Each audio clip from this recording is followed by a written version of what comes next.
Hello guys, I am advocate Dishank from Vishank law academy.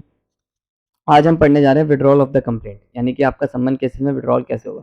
If N complainant चाहे at any time before a final order से पहले passed in any case this chapter, जो इस chapter में है, chapter में मतलब यानी कि सिर्फ सम्मन केसेस की बात करें, सेटिफाई द फर्स्ट मैजिस्ट्रेट और सेटिस्फाई करता था किसको, मैजिस्ट्रेट को, कि नहीं सही है, ठीक, मैं करना चाह रहा हूँ। दे आर सफिशिएंट ग्राउंड और परमिटिंग, यहाँ पर देखो कोर्ट की परमिट लगेगी, withdraw his complaint against the accused.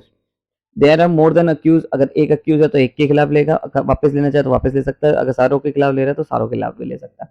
The magistrate में परमिट एंड विड्रॉ, फिर मैजिस्ट्रेट परमिट करेगा and the shall appear upon the accused against whom the complainant is so withdraw. अब देखो यहाँ पर एक चीज है, मान लो कोई कंपाउंडेबल ऑफेंस है तो क्या मैजिस्ट्रेट की परमिशन लगेगी? आंसर इज नो, फिर कंपाउंडेबल में नहीं।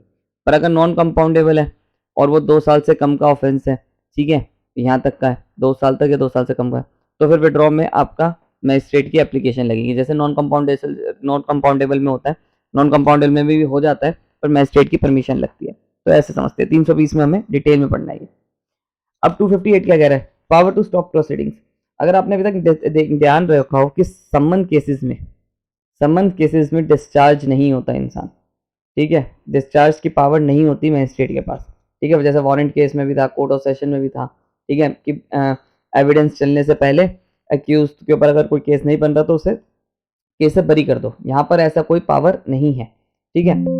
अब 258 क्या कह रहा है? 258 ये कह रहा है कि आपका in any summons cases instituted otherwise than upon a complaint a magistrate of the first class with the previous sanction of CGM, यानी कि क्या होगा, मजिस्ट्रेट ऑफ फर्स्ट क्लास यानी कि एमएम सीजीएम का पहले सेंशन लेगा, पूछेगा सीजीएम से कि कर लूँ, क्या कर लूँ, any judicial magistrate for reason to be recorded him stop proceeding, किसके खिलाफ स्टॉप प्रोसीडिंग मैं करना चाहता हूँ, यानी कि मान लो ये एमएम है, ये एक्स के खिलाफ स्टॉप प्रोसीडिंग्स करना चाहता है कि इसके ऊपर कोई केस नहीं बन रहा और ये वो, तो ये क्या करेगा, पहले सीजीएम से पूछेगा फिर स्टॉप करेगा। बट आपका अगर चेक बाउंस केसेस में देखा जाए, ठीक है, तो ये 258 की पावर नहीं होती।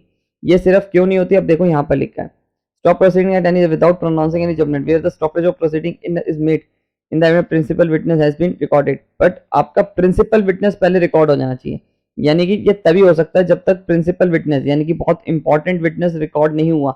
मान लो कंप्लेन एक केस में एक कंप्लेनेंट जो होता है वो प्रिंसिपल विटनेस होता है या आई विटनेस, इनमें से किसी का भी आपका एविडेंस रिकॉर्ड नहीं हुआ और जज ने पहले ही स्टॉप प्रोसीडिंग कर दी, ठीक है, क्या हो सकता है? आंसर इज नो, नहीं हो सकता।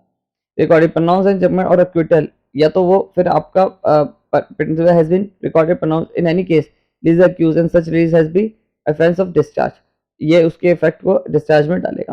पर ये सिर्फ आपका कंप्लेंट केस, बाकी अदर देन, देखो यहाँ पर एक वर्ड लिखा हुआ अदरवाइज देन दी अपॉन कंप्लेंट, ठीक है, कंप्लेंट केसेस में नहीं चलेगा। देखो क्या होता है, चेक बाउंस की केसेस में क्या होता है, आप चेक बाउंस की जो कंप्लेंट लगाते हो मैजिस्ट्रेट के सामने वो 200 के अंदर लगाते हो, 200 के बाद फिर वो 204 में अक्यूज को बुलाता है, फिर आपका 251 में होता है, ठीक है, एविडेंस होते हैं, फिर 251 के बाद आपका फिर वो ये प्ली गिल्टी करा तो 252 आपका 253 ऐसे ऐसे चलता है। तो यहाँ पर देखो ये कंप्लेंट केस है, ठीक है, कंप्लेंट केस में स्टॉप 258 की पावर ही नहीं है, डिस्चार्ज की पावर ही नहीं है। अगर कंप्लेंट केस चला है 200 के अंडर डला है तो नहीं हो सकता। बट यहाँ पर एक और चीज हो सकती है कि अगर कॉग्निजेंस लेने से पहले मैजिस्ट्रेट को लगता है कि आपका इसके खिलाफ केस नहीं बन रहा तो निकाल सकता है, जैसे ऐसे होता भी है। जैसे मान लो क्या होता है कि चेक बाउंस में जिसके साइन होते हैं उसी को पार्टी बनाया जाता है, ठीक है, बट क्या करते हैं कि इस कंपनी से जितने रिलेटेड डायरेक्टर्स होते हैं उनको भी पार्टी बना लिया जाता है। तो कोर्ट कहता है कि आपने इन्हें बाकियों को पार्टी क्यों बनाया, साइन तो सिर्फ इसके थे, जिसके साइन है उसी को केस को चेक होल्ड, जो जिसके साइन है चेक पे सिग्नेटरी अथॉरिटी है उसी को अक्यूज बनाया जाएगा। तो अब देखो यहाँ पर तो वो अक्यूज को हटा ही रहा है, पर यहाँ पर क्या हुआ है, कॉग्निजेंस लेने से पहले निकाल रहा है, ठीक है, तो कॉग्निजेंस लेने से पहले निकाल सकता है। बट अगर कॉग्निजेंस ले लिया, मान लो किसी भी तरह से अक्यूज और अक्यूज टू दोनों के लिए कॉग्निजेंस ले लिया, फिर वो सोचे चल मैं इन्हें डिस्चार्ज कर देता हूँ अक्यूज टू को, क्योंकि ये इसके तो साइन भी नहीं थे, ऐसा नहीं हो सकता, क्योंकि यहाँ साफ लिख दिया है कि स्टॉप ऑर्डर लगाए कि चलो वकील साहब दिमाग लगाए कि 258 की प्रोसीडिंग लगाता हूँ, उसमें भी तो है स्टॉप प्रोसीडिंग, एक तरह से डिस्चार्ज ही थे वो। तो वहां साफ साफ लिखा हुआ है कि अगर आपका कंप्लेंट केस है तो उसके पास पावर नहीं है मैजिस्ट्रेट के पास कि वो प्रोसीडिंग्स को रोक सके। बहुत बहुत बहुत इंपॉर्टेंट है ये, ध्यान से, इसलिए मैंने अलग से बनाया। आई होप आपको मेरी वीडियो पसंद आई तो जल्दी से चैनल सब्सक्राइब करिए।